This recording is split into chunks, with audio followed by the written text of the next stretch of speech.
오늘은 필로칼리아 제17강으로서 필로칼리아를 총정리하는 시간을 갖겠습니다. 첫 번째, 새로운 영적 여정의 프레임. 두 번째, 필로칼리아 총정리. 세 번째, 끝없는 영적 여정에 대해서 말씀드리겠습니다. 첫 번째, 새로운 영적 여정의 프레임. 그동안 필로칼리아의 영적 여정의 모델은 제1권에 기록된 4세기의 독수도사 에바그리오스와 요한 가시아누스의 정념에 기초를 둔 것이었습니다. 이 둘은 헬라 스토아 철학의 프레임을 사용해서 첫 번째는 깨끗한 마음, 즉 무정념을 위한 수덕 실천의 단계에 대해서, 두 번째 무정념의 단계, 그리고 세 번째 신비지식의 단계로 구분했습니다. 이 중에 두 번째 무정념의 단계는 수덕 실천과 신비지식의 두 단계의 공유주의입니다. 그동안 16회에 걸쳐 설명했던 것이 이 모델을 기초로 한 것이었습니다. 그 후 10세기가 지난 14세기 그레고리 팔라마스는 크세니아 수녀에게 보낸 편지에서는 창세기 2장에서부터 시작합니다. 이에 대한 텍스트는 필로칼리아 제4권 423쪽에서 465쪽을 참조하시기 바랍니다. 앞으로 필로칼리아에 대한 인용 텍스트는 생략하겠으니 이 부분을 찾아서 읽으시면 되겠습니다. 다시 말해서 그레고리 팔라마스는 인간의 존재와 죽음, 영혼의 파멸과 진정한 죽음에 대한 근본 원인을 설명하면서 시작합니다. 육신에서 영혼이 떠날 때 육신이 죽듯이 영혼의 하나님의 영이 떠날 때 영혼의 죽음이 임한다고 했습니다. 이 죽음이 진정한 죽음입니다. 영혼의 하나님의 영이 떠날 때 본성적, 즉 내추럴한 영혼의 새 기능이 변질됩니다. 즉 갈망하는 능력이 탐욕으로 변하고 도발하는 기능이 분노로 변하고 지성이 무지로 타락하게 됩니다. 그레고리 팔라마스는 그의 텍스트 제8번에 이렇게 기록했습니다. 존경하는 수녀 원장님, 영혼은 본질상 불멸하지만 죽음에 죽음이 있다는 것을 아셔야 하며 경건한 생활을 택한 처녀들도 당신을 통해서 그것을 배워야 합니다. 사랑받는 제자인 신학자 요한은 이것을 분명히 하면서 사망에 이르지 아니하는 죄와 사망에 이르는 죄가 있다고 말합니다. 여기에서 사망이란 영혼의 죽음을 의미합니다. 주님은 이 헛된 세상에서 사는 사람을 죽은 자라고 하셨습니다. 어느 제자가 가서 아버지를 장사하게 해달라고 부탁하자 죽은 자들이 그들의 죽은 자들을 장사하게 하고 너는 나를 따르라고 마태복음 8장 22절에 기록되어 있습니다. 여기에서 주님은 영혼이 죽은 자를 살아있지만 죽은 자라고 하신 것입니다. 영혼이 몸에서 분리되는 것이 몸의 죽음이며 하나님이 영혼에서 떠나시는 것이 영혼의 죽음, 즉 이것이 진짜 죽음입니다. 그러나 범죄 때문에 영혼에 임한 죽음은 영혼을 불구로 만들고 인간이 저주받게 만들었습니다. 땅은 너로 말미암아 저주를 받고 너는 내 평생에 수고하여야 그 소산을 먹으리라. 너는 흙이니 흙으로 돌아갈 것이니라 하시니라. 그리고 이어서 제12번 텍스트에 이렇게 또 기록되어 있습니다. 계명을 범하는 것은 현세와 영원한 징벌에서 다양한 영혼과 몸의 죽음의 원인입니다. 죽음이란 영혼이 하나님의 은혜에서 풀려나 죄의 멍에를 얻는 것입니다. 라고 했습니다. 현세의 삶은 주님께 돌아가기 위해 준비하는 유일한 기회라고 했습니다. 그러므로 마귀가 우리를 유혹할 다양한 수단을 찾아낸다고 해도 낙심하지 마십시오. 현세가 회개를 위한 기회라면 죄인이 아직 살아있다는 사실은 하나님이 돌아오기를 원하는 모든 사람을 받아주실 것이라는 약속이요 보증입니다. 라고 했습니다. 농부의 목적은 수확이며 그러기 위해서는 전지를 해야 좋은 열매를 맺는다고 했습니다. 20번 텍스트에 생명을 얻게 하고 더 풍성함을 얻게 하려는 것이라. 그들이 할 일은 무엇입니까?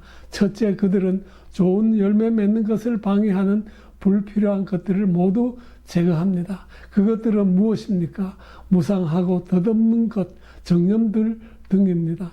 이런 것을 잘라내지 않고서는 영생에 합당한 열매를 맺지 못할 것입니다. 라고 했습니다.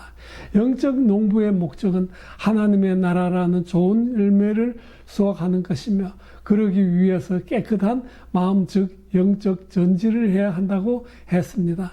27번 텍스트에 주님은 세상에서 부를 복이라고 부르는 것과 반대로 가난을 복이라고 하시면서 심령이 가난한 자는 복이 있나니라고 하십니다. 그러면 왜 주님은 가난한 심령이라 하시지 않고 심령이 가난한이라고 하셨습니까? 그것은 몸의 가난이 영혼의 겸손과 조화를 이룰 때 천국이 촉진된다는 것을 가르치기 위해서입니다라고 했습니다. 죄로 인해 영혼의 새 능력이 타락하는데 먼저 갈망하는 능력이 탐욕을 일으킨다고 했습니다. 29번 텍스트에 영혼은 세 가지 능력, 즉 갈망하는 능력, 도발하는 능력, 지적 능력이 있습니다. 영혼의 치유자이신 그리스도는 먼저 갈망하는 능력을 치료하십니다. 충족되지 못한 갈망은 도발적 능력의 연료를 제공하며라고 했습니다. 그러므로 탐욕에 도발하는 기능이 연합되면 더욱 거세게 타오릅니다. 탐욕을 이루기 위해서 분개하고 못 이루면 슬퍼하고 양심을 보살피는데 게으름을 피우면 탐욕이 거세게 타오를 것입니다. 다시 말해서 도발하는 능력은 탐심의 연료입니다. 그러므로 갈망하는 능력과 도발하는 능력이 병들면 탐욕과 분노가 연합하여 이성을 마비시키고 병들게 하여 분심하게 만듭니다. 상계서에 이어서 갈망하는 능력이 치유되지 않는 한 도발하는 능력은 건강하지 못하며 이 두 가지 능력이 건강하지 않는 한 지성이 건강하지 못할 것입니다 라고 했습니다. 탐욕이란 소유하려는 욕망이며 이것은 본성적인 것과 정념적인 것이 있습니다. 본성적인 것은 비난의 대상이 아니지만 정념적인 것은 우상 숭배와 두 번째 우상인 탐심을 일으킵니다. 30번째 텍스트에 이렇게 또 기록되어 있습니다. 갈망하는 능력의 첫 번째 결과는 물질적 소유욕입니다. 생존에 필요한 갈망은 어렸을 때 내면에 주입되어 있으므로 이 갈망을 비난할 수 없습니다. 그러나 소유욕은 나중에 나타납니다. 따라서 이 욕망은 본성이 아니라 선택입니다. 사도 바울은 그것을 일만악의 뿌리라고 표현했습니다. 이것은 주로 인색함, 속임수, 탐욕, 도둑질 등 바울이 말한 두 번째 우상 숭배라는 탐심을 낳습니다. 라고 했습니다. 탐욕은 불순종은 죽음을 낳습니다. 34번째 텍스트에 또 이렇게 기록되어 있습니다. 탐욕의 정념을 가진 사람은 순종하지 않습니다. 이 정념을 계속 섬긴다면 치료할 수 없는 병에 걸립니다. 그 예가 게하시와 가룟 유다입니다. 라고 했습니다. 또한 탐욕은 소유욕, 자기아첨, 식탐을 낳습니다.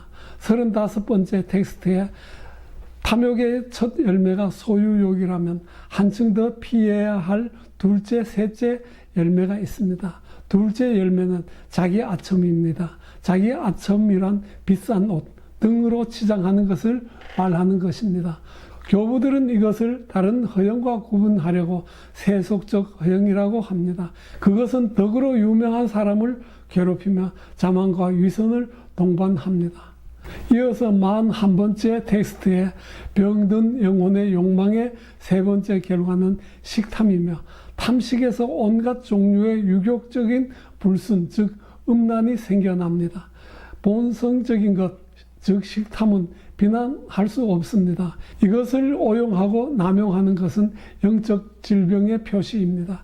육의 욕정을 충족시키려고 육신을 보양할 때, 이것은 사악해지고 방탕할 때 유격적인 정념을 일으키고 영혼을 병들게 합니다. 그레고리 팔라마스의 이 글에서 분명히 나타나지는 않지만 이어지는 문맥으로 유추해 보면 도발하는 새 능력은 세 가지 형태로 작용합니다. 첫 번째, 현재 탐욕에 만족하지 못하거나 고통의 대상을 만나면 분노하고, 두 번째, 지난날에 해야 했던 것을 하지 못했거나 해서는 안 될 것을 했을 때 후회하고 슬퍼하며, 세 번째, 장래의 희망이 보이지 않아서 모든 일에 나태하고 권태를 느낍니다. 그레고리 팔라마스는 세상적이며 물질적인 탐욕에 불만족한 결과 도발하는 능력에 속한 정념들이 생겨났으며 그 결과 지성이 오염되었다고 보았습니다. 텍스트 29번을 참조하시기 바랍니다. 이제 반대로 도발하는 능력을 이용하여 탐욕을 다스릴 수 있습니다. 지성이 제 기능을 회복하여 도발하는 대상이 세상의 것이 아니라 하나님의 나라와 진리가 되게 할 때, 다시 말해서 세상의 것으로 인해 분노하고 슬퍼하고 나태한 것이 아니라 하나님의 나라와 그의 진리로 인해서 사악에 분노하고 지은 악행을 슬퍼하고 허무한 세상에 나태할 때 탐욕과 관련된 정념들이 사그라집니다. 47번째 텍스트에 주님은 심령이 가난하여 썩지 않을 영원한 부를 얻는 사람들이 복되다고 말씀하신 후 애통하는 자를 복되다고 말씀하십니다. 이어서 기록하기를 그리스도께서 애통을 가난과 연결하신 이유는 무엇입니까? 애통은 항상 가난과 함께 공존하기 때문입니다. 세상적인 가난으로 애통하면 영혼의 죽음을 초래하지만 하나님의 이름으로 받아들인 가난으로 인한 애통은 후회할 것이 없는 구원에 이르게 하는 회개를 이룹니다. 세상적인 가난은 원치 않는 것이기 때문에 원치 않은 애통이 따르며 하나님의 이름으로 받아들인 가난은 자원하여 받아들인 것이기 때문에 자원하여 받아들인 애통이 따릅니다. 여기에서 복된 애통은 하나님의 이름으로 받아들인 가난과 연결되어 있으며 따라서 그 원인인 가난에 의존하고 그 결과로서 생겨나며 영적이고 자발적인 특성이 있습니다. 네 가지 영적 가난이 있습니다. 각 영적 가난은 상응하는 것에 대해 애통과 영적 위로를 가져다 줍니다. 그리고 궁극적으로 지성이 가난하게 합니다. 이제 이 복된 가난이 어떻게 복된 애통을 낳는지 살펴보겠습니다. 가난이라는 단어는 네 가지 유형의 영적 가난을 말합니다. 첫 번째, 육신의 가난. 두 번째, 생각의 가난. 세 번째, 세상 재물의 가난. 네 번째, 외적인 시련과 유혹을 통한 가난이 있습니다. 이 네 가지 가난을 분리하여 실천한다고 생각하지 마십시오. 이것들은 각기 나머지 가난들과 더불어 이행되어야 합니다. 또 네 가지 영적 유형의 영적 가난이 있는데 이것들은 각기 그에 상응하는 종류의 애통, 즉 슬픔과 상응하는 형태의 영적 위로를 낳습니다. 첫째, 자원하여 받아들인 육체적인 가난과 겸손은 애통과 눈물을 낳습니다. 마음의 통해가 없으면 악덕에서 해방될 수 없으며 마음은 잠과 음식과 육체적 편안함 등 세 가지를 절제함으로써 통회하게 됩니다. 이러한 통회를 통해서 악덕과 슬픔에서 해방된 영혼은 영적 즐거움을 얻을 것입니다. 둘째, 두려움이 지배하는 마음 상태와 영혼의 경건한 겸손, 자책에는 영혼의 겸손이 공존합니다. 셋째, 재산을 버리는 것, 즉 세상의 재물에 부족함에서 오는 슬픔이 있습니다. 이것은 심령의 가난과 결합되어야 합니다. 왜냐하면 모든 유형의 가난이 함께 실천될 때 완전하며 하나님을 기쁘시게 하기 때문입니다. 넷째, 지성이 물질로부터 물러나며 그것이 만들어내는 소란함을 벗어나 자신의 세속적인 가운데서 방황하여 만들어낸 추한 가면을 보면서 슬픔을 통해서 그것을 씻어내려 합니다. 정념으로 인해 전도된 영적 세 가지 기능이 원래대로 회복되면 성한 눈, 깨끗한 마음의 눈이 회복되며 이때 피조물의 근저에 있는 하나님의 성성을 볼 수 있으며 이것이 제1관상입니다. 이때 신적인 빛이 비치면서 하나님의 신비를 조우하게 되며 이것이 제2관상입니다. 현세에서 하나님의 나라가 구현됩니다. 이것이 신화라는 것입니다. 우리 안에 거하는 부끄러운 정념이 제거되고 지성이 제정신으로 돌아와서 다른 능력들, 즉 갈망 및 도발하는 능력이 변화될 때, 그리고 덕을 배양함으로써 영혼의 질서가 회복되고 더욱 완전한 단계로 진보하며 하나님의 도우심을 받아 더욱 완전하게 정화될 때 지성은 악의 흔적, 즉 기억을 완전히 제거할 뿐 아니라 또 지성은 개념과 반대는 실제입니다. 개념을 초월하고 모든 것을 부인한 후 하나님 앞에 못 듣는 자같이 말 없이 설 것입니다라고 했습니다. 지성의 바른 상태는 어느 정도 하늘빛을 닮은 정신의 고결함입니다. 기도하는 동안 지성의 삼위일체의 빛이 채워집니다.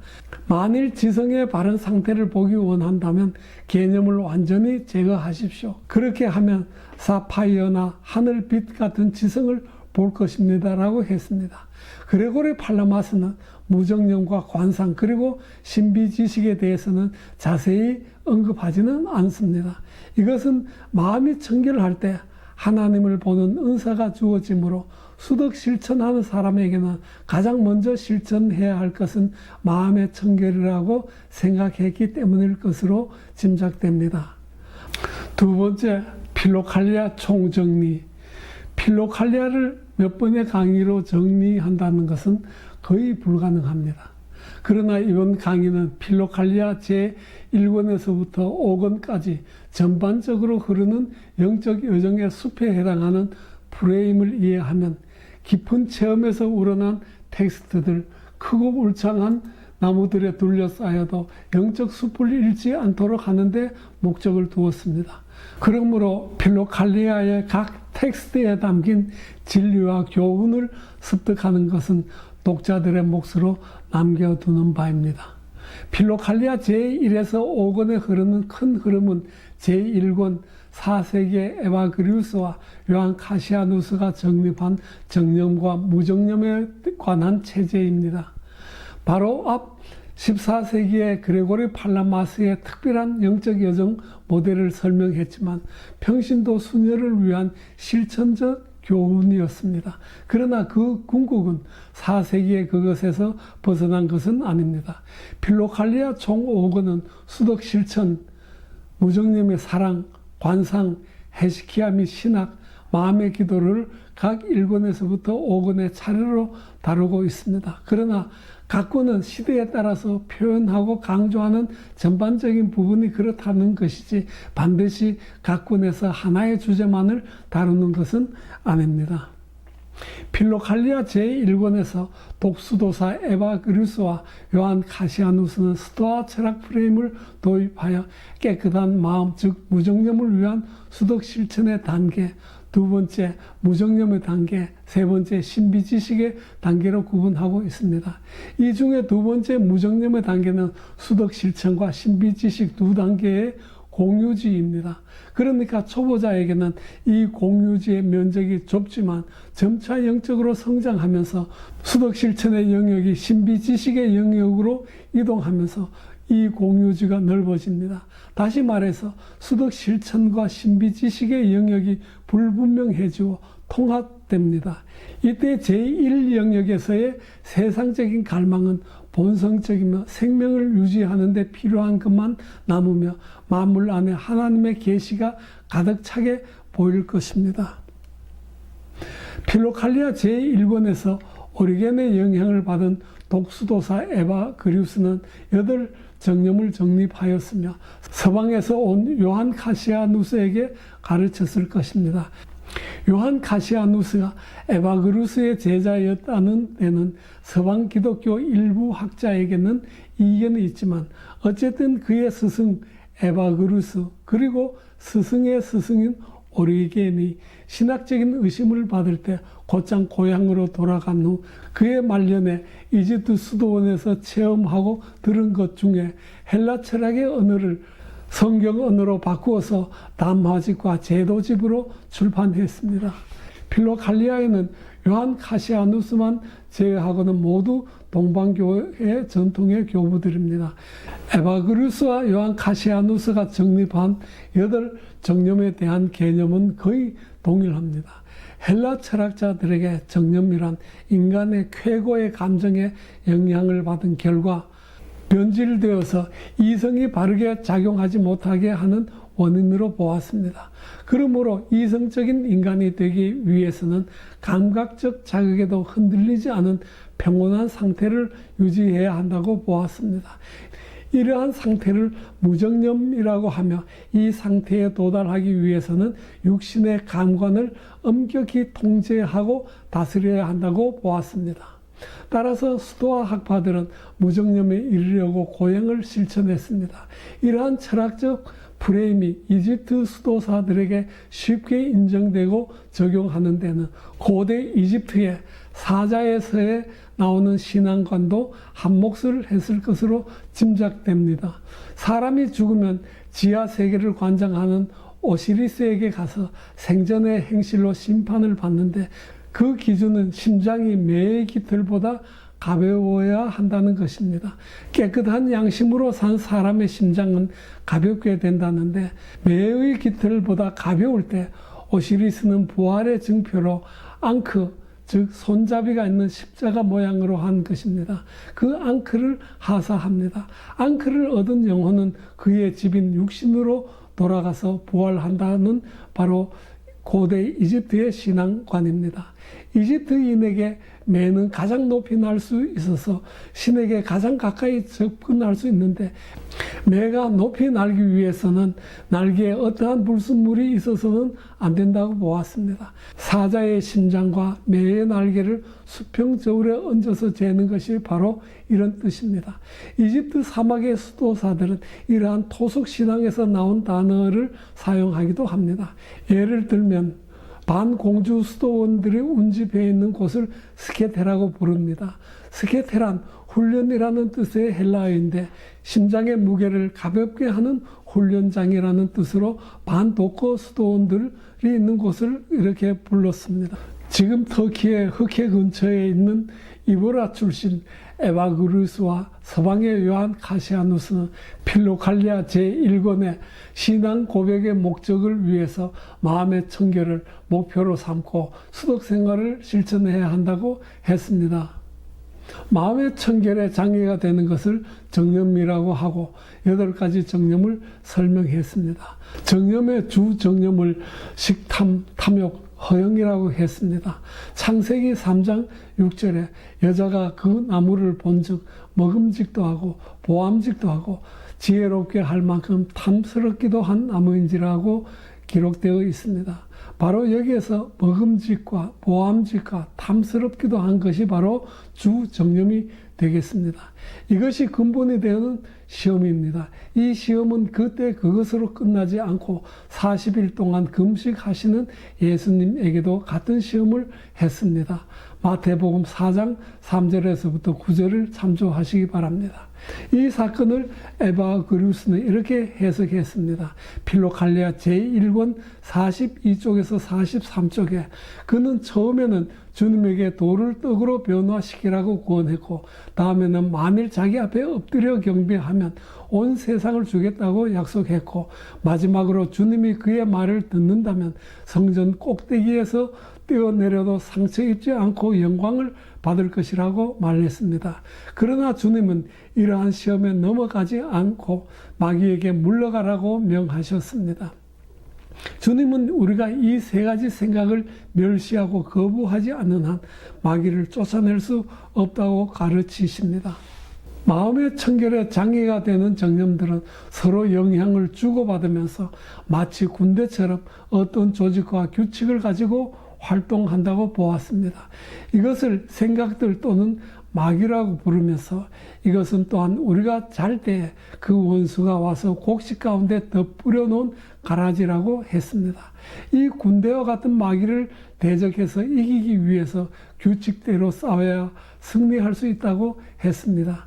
디모데 후서 2장 5절에 경기하는 자가 법대로 경기하지 아니하면 승리자의 관을 얻지 못할 것이며 라고 했습니다. 이 규칙을 지켜서 싸워서 승리하기 위해서 우선 인간 이해가 필요합니다.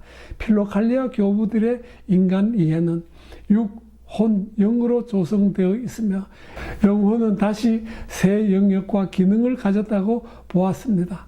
그러나 가끔 영과 혼, 영혼, 정신, 마음 등은 구분하지 않고 사용할 때도 있지만 정념의 영향을 받은 영혼이라고 할 때는 5 감관과 생각과 연관된 정신에 해당합니다. 8가지 정념은 인간 영혼의 새 영역, 갈망하는 영역, 도발하는 영역, 지성의 능력을 망칩니다.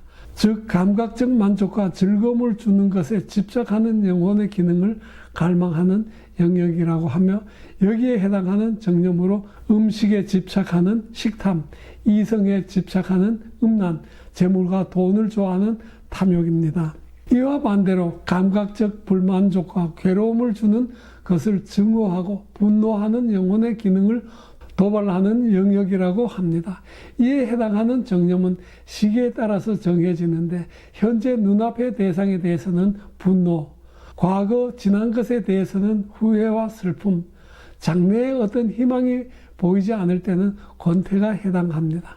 영혼의 세 영역 중 마지막 지성의 영역이 있는데 마음의 대상을 분별하고 선택하는 기능을 합니다. 다시 말해서 앞에서 말한 갈망과 도발에 속한 각 정념의 대상을 안겨주는 역할을 합니다.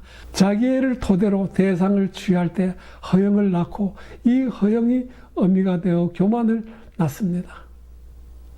그러니까 교만하여 하나님 없이 자력으로 구원할 수 있다고 여김으로써 불신을 낳습니다. 대천사가 교만으로 타락하여 사탄이 되었던 것입니다. 이사야서 14장 12절에서 15절에 너 아침의 아들 계명성이야 어찌 그리 하늘에서 떨어졌으며 너 열국을 엎은 자여 어찌 그리 땅에 찍혔는고 내가 내 마음에 이르기를 내가 하늘에 올라 하나님의 뭇별 위에 내 자리를 높이리라. 그러나 이제 내가 수월 곧 구덩이 맨 밑에 떨어짐을 당하리라고 했습니다. 그러므로 자기애를 토대로 삼을 때 자연 인간, 즉 낙원에 거할 때 그 인간의 은혜로운 지성의 능력, 갈망, 도발, 지성의 능력이 병들고 악한 정념으로 변질합니다. 이와 반대로 하나님 믿음, 소망, 사랑을 토대로 지성이 그 대상을 선택할 때 양선이 내면에 형성됩니다. 이 양선을 필로갈리아 교부들은 선덕이라고 부릅니다. 제1영역 수덕 실천의 영역에서 정념과 대적하여 그 결실로 선덕을 이룹니다.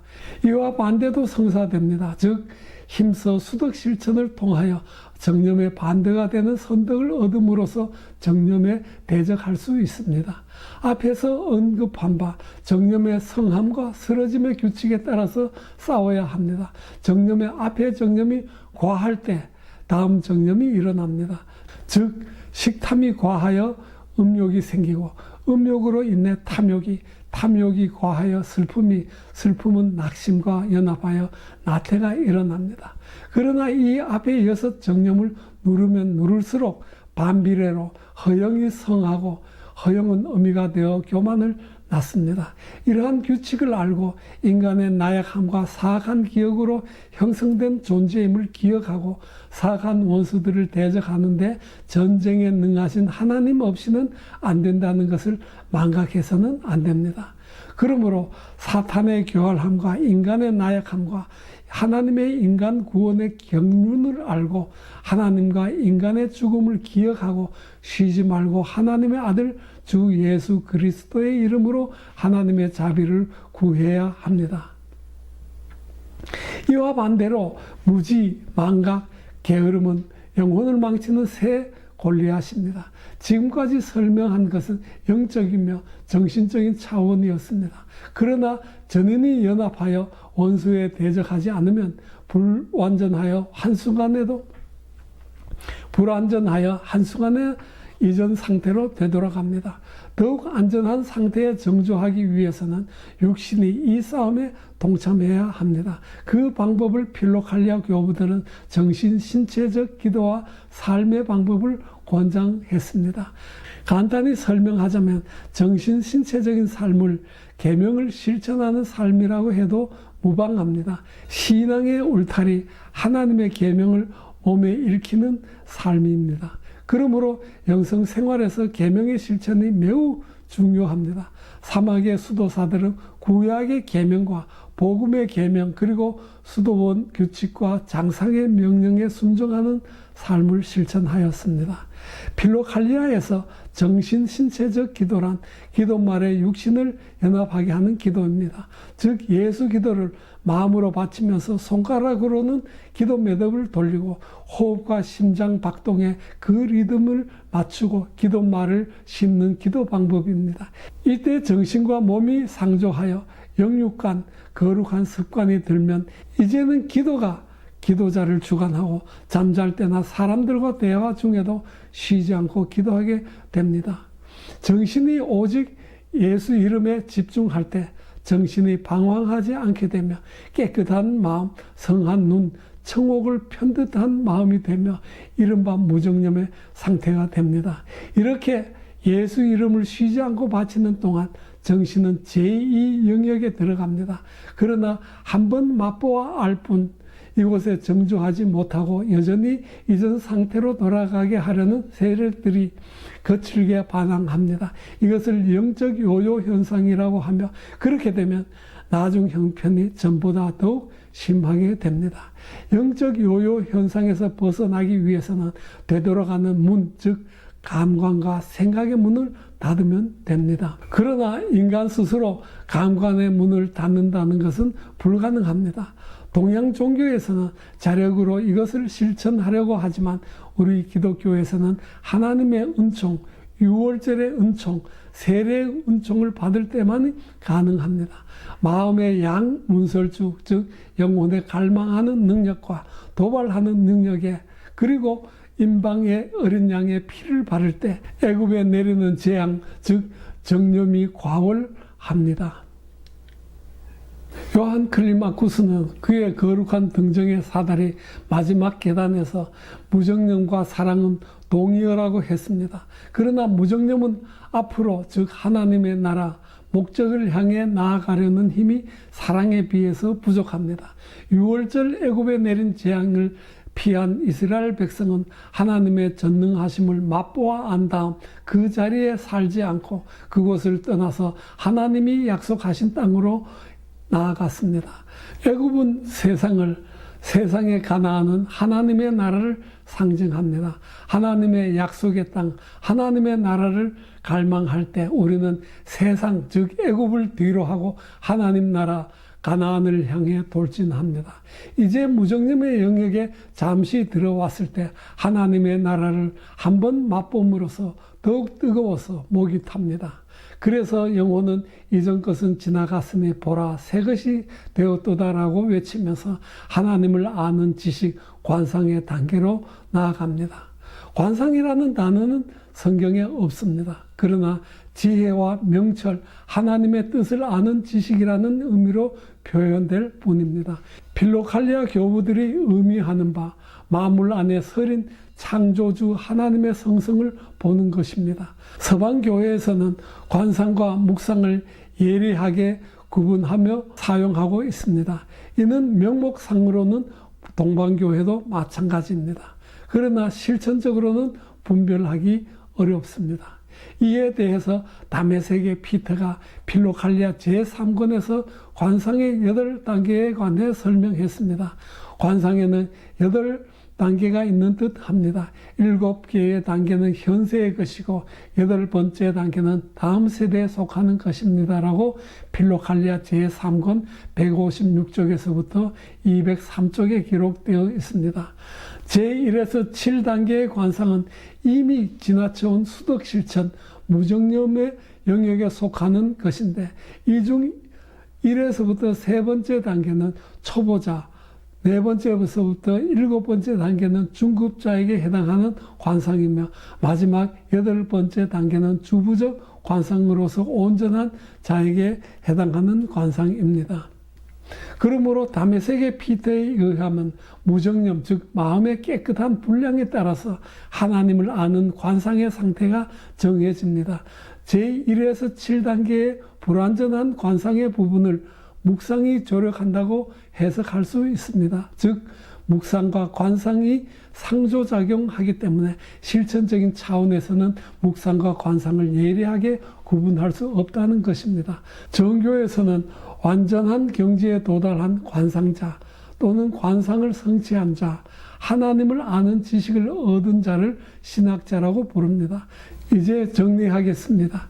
이 궁극의 여정의 목적에 도달하기 위해서 공중의 권세를 잡은 사악한 정념과 대적하는 수덕 실천의 삶을 살면서 마음을 깨끗하게 보존함과 동시에 유월절의 은총을 입고 더욱 하나님을 뜨겁게 갈망하는 마음으로 앞으로 정진하면서 주 예수 그리스도 하나님의 이름을 쉬지 않고 부름으로써 하나님을 아는 지식을 얻는 여정의 목적을 이루게 되는 것입니다.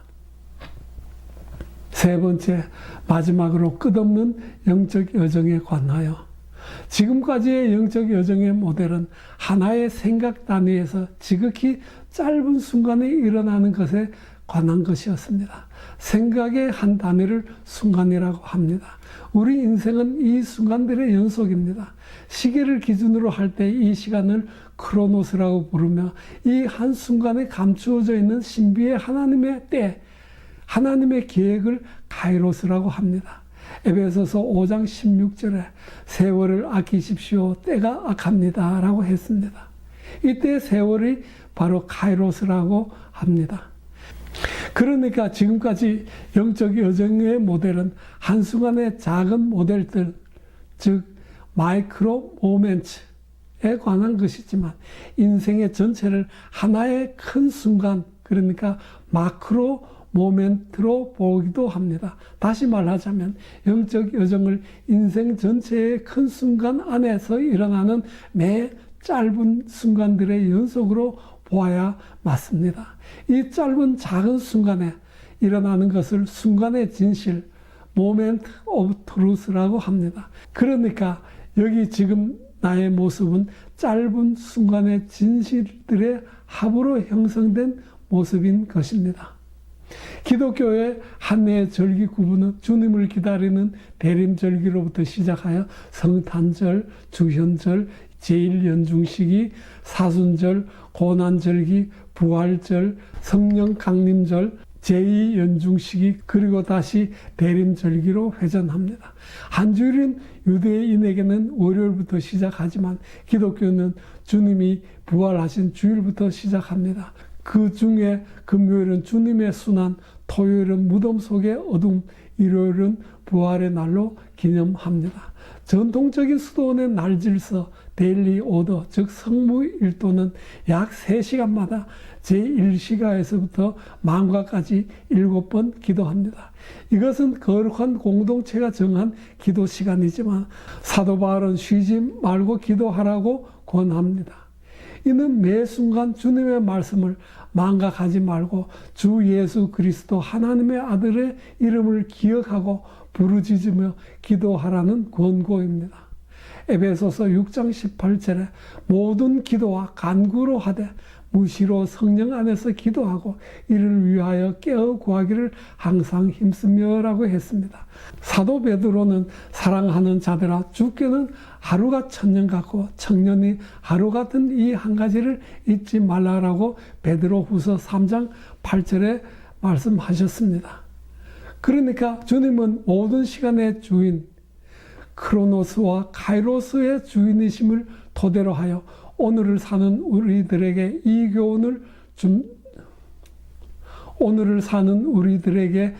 교훈을 주고 있습니다. 그리고 마지막으로 이렇게 질문하고 있습니다. 너희가 어떠한 사람이 되어야 마땅하뇨? 그러므로 우리는 주님의 날이 임하기 전에 일어나서 서둘러 쉬지 말고 부지런히 주님의 일을 해야 할 때입니다. 주 예수 그리스도 하나님의 아들이시여 제게 자비를 베푸소서.